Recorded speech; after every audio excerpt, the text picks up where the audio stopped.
Welcome to the Kingdom Bar and Grill in Overland Park, Kansas. Thanks for tuning in to this KC Sports Network halftime show.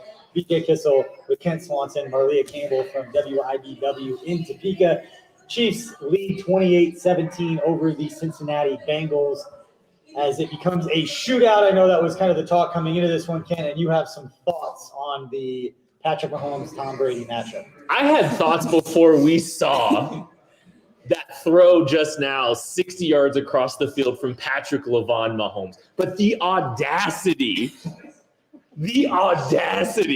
to pretend like Joe Burrow is the advantage in the quarterback matchup between him and Patrick Mahomes is just ridiculous. And the man's gone nuclear today. I think he heard y'all. Y'all forgot. I know y'all are trying to get your clicks off, but figure something else out because this is just bordering on ridiculous now. And he just showed you in the first 30 minutes of that game. Yeah, Patrick Mahomes, 17 of 22 for 209 yards and 2 touchdowns there in the first half. And we saw the response. And to make it even better, Marleah, is the fact that he was doing it with the offensive line being depleted. It's one of the storylines of the first half, besides what we talked about coming into the game. It's what we've seen so far in losing 2 left. Yeah, we got bad news before this one started with Orlando Brown going down to a calf injury in warm-up. So he was listed as questionable after the Chiefs inactives came out. So not great news to start this one. Then insult to injury a couple minutes in. Lucas Niang goes down to that knee injury. Who's carted off. We hope he's okay, but he's listed as out. So you have Joe Tunian at left tackle right now, and they're going against Trey Hendrickson this game, which was already a matchup we were a little bit worried about going into this. But has he played today? They shut him down. They shut him down today. It's been great. And if the Chiefs somehow win this game, no matter how it plays out, Joe Thuney stepping at left tackle should be a top storyline regardless, but it won't be because it's offensive line and we just tend to forget about it. But the fact that the offense can function at all with losing 2 left tackles after inactives have been announced, crazy just showing of depth of the Chiefs' offensive line where you have things like, I don't know if it was before or after the injury, we had like Byron Pringle on a 3-point stance. On the goal line. I was like, I don't know if that's the package that they're looking forward to. But let's switch to the other side of the ball, Kent. You talk about Joe Burrow. We're not disrespecting Joe Burrow as people. No. It's not Joe Burrow's fault that some media is trying to get clicks, so they put him on his pet. They do these things and pin these guys against each other. But the problem, Joe Burrow's been great, but the problem is Jamar Chase. Yeah. 5 catches, 111 yards, 2 touchdowns in the first half for a guy that we already knew was one of the best young receivers. But you play this kind of defense, a lot of man, they're going to be in these situations. The Bengals haven't been able to go toe-to-toe with the Chiefs so far. And it's because the offense is basically throw to Jamar Chase, either draw a pass interference or he's going to make a ridiculous play. He's gone nuclear too. I mean, on the other side of the ball, that's really the story of this. And it's not been as consistent or sustainable, which is why the Bengals have 17 points, the Chiefs have 28. But that's really, I think, when I look at it, it's, if the Chiefs can figure out a way to kind of slow Joe Burrow down or Jamar Chase down a little bit more. Yeah, I mean they're gonna run away with this game when it's all said and done. And we knew they like to take shots down the field, and the easiest way to negate that, rather than telling Tre'Davious Ward those guys to make plays down the field, is to get pressure. Marleah, we've seen it. Chris Jones already has a sack. Frank Clark has a sack. We knew it was something coming into this game. He's both sack quarterback. That seems to be what the Chiefs defense has to do if they're going to slow him down at all. Yeah, this is an offensive line that's really struggled. Joe Burrow's been sacked at least 3 times in the last 4 games. You got 2 already in the first half. That said, other than that, I mean, he's 15 for 21 for 193 yards, 2 touchdowns, no interception. So I think increasing that pressure in the second half and continuing to make him uncomfortable and pressure that offensive line is going to be big. Yeah, so keys for the second half. Let's talk about that again. We appreciate everybody for tuning us here at halftime. Chiefs lead the Bengals 28-17. We are coming to you from the Kingdom Bar and Grill out in Overland Park, Kansas. Should be open during the playoffs. We've not set a date yet, and I keep asking. But should be open for the playoffs at some point. We will invite everybody to come hang out. We'll do giveaways, a lot of cool stuff. But let's talk about the second half because the Bengals, I believe, get the ball to start the second half. Again, Chiefs lead 28-17. What do you want to see from the Chiefs in the second half to continue, at least defensively, what they're doing? Because offensively, things seem to be working. It's going to sound weird. I think what they've done for the most part has actually been all right. I mean, I think, continue to stay in the vein that they have and just hope that some of these 50-50 balls don't go the Bengals' way because there's been a lot of, the PIs, a couple of them probably definitely were PIs. But I think, if they continue to stay in the same vein, good things are happening. The sustainability of that structure offensively, really, I mean, it's been boom or bust. I think Maddie actually was saying that in the DMs when we were talking. It's kind of been boom or bust. And if that continues, I think it's going to be fine, especially if the offense keeps scoring at the pace that they do. Yeah, we know they're going to continue taking shots. This is what Yeah. the Bengals do. They take shots down the field, and they got the guys to make plays down the field to do it.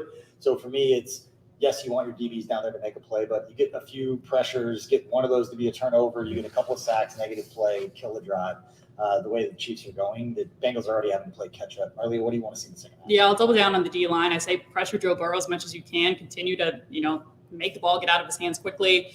This offensive line hasn't really proven that they can do all that well in protection, so continue to challenge that and hopefully maybe get a turnover or two out of that. Yeah, and we saw Pringle, and we talked about this before because we talked about guys like Josh Gordon. They got to step up on those key third downs. We saw Byron Pringle make a hell of a catch on third and four. That was one of the most accurate pass in the world, if we're being fair to Mahomes and holding that standard. Pringle went out there and made a big play for him. And those are the plays that you want to see from guys who aren't Travis Kelce, who aren't Tyreek Hill. It doesn't have to be 100 yards. What you need are key plays just like that. And speaking of key plays, we need Tyreek Hill to make a couple of those plays. They're right there. We've seen it a few times this season. Not saying it's any kind of an issue or anything like that because they're one of the most dangerous receivers. But, man, this is a different game. If you don't have that penalty on 39 and if you don't have that drop right there, it's even more out of hand. And they've scored 28 points in the first half. It kind of feels like this game's a little bit fake close.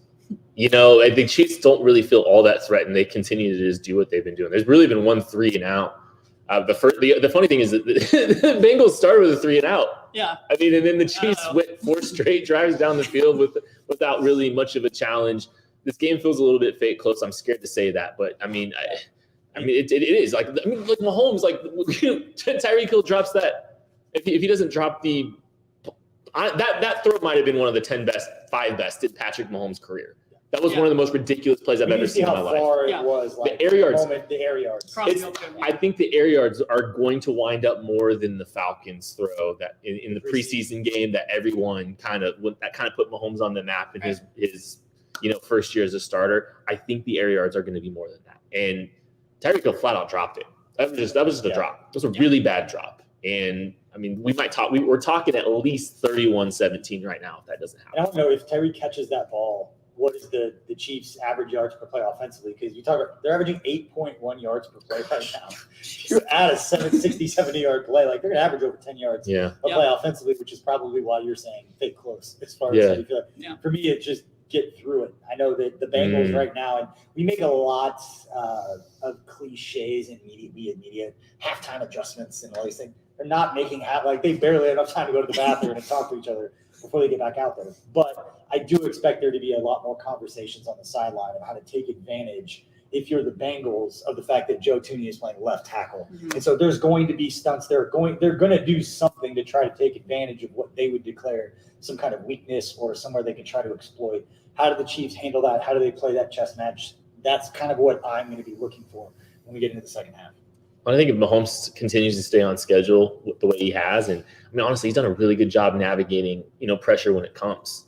And I mean, I think he's just so locked in that it really hasn't mattered yet to this point. And it's going to be hard because, I don't think the quick pressure is really getting home. And when he has to extend the play and hang in the pocket a little bit, I mean, he's stayed within structure of the play a lot. And that's part of the, him going nuclear isn't just some of the creative plays that we've seen to this point. It's just the command and the confidence that he's had. There's a check down to Darrell Williams where he kind of gave the structure of the play a chance as long as he could. Finally worked down to the running back at the perfect timing, even though things are kind of getting a little murky there behind him. And that's the kind of stuff that's really been impressive in this game, as much as the highlights have been too. So my favorite thing is when you talk about that Falcons preseason game as being that throw. I will also always remember that game. That was the first game, and Darrell Williams had been very good.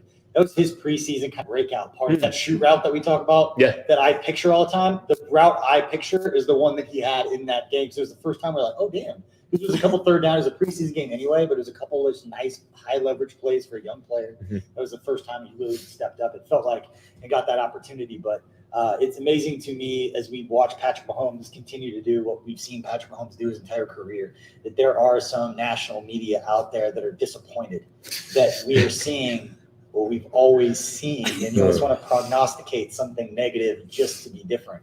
And that's not happening. So hopefully the Chiefs can overcome the fact that they're on their third string left tackle as of 2 hours ago, which is an amazing thing that probably won't be discussed by those same people talking about this performance. But anyway, stay tuned. We will be with you right after the game with our post-game show. We'll be joined by Maddie Lane and Craig Stout to break that one down from right here at the Kingdom Bar and Grill. Again, we will be open to the public soon.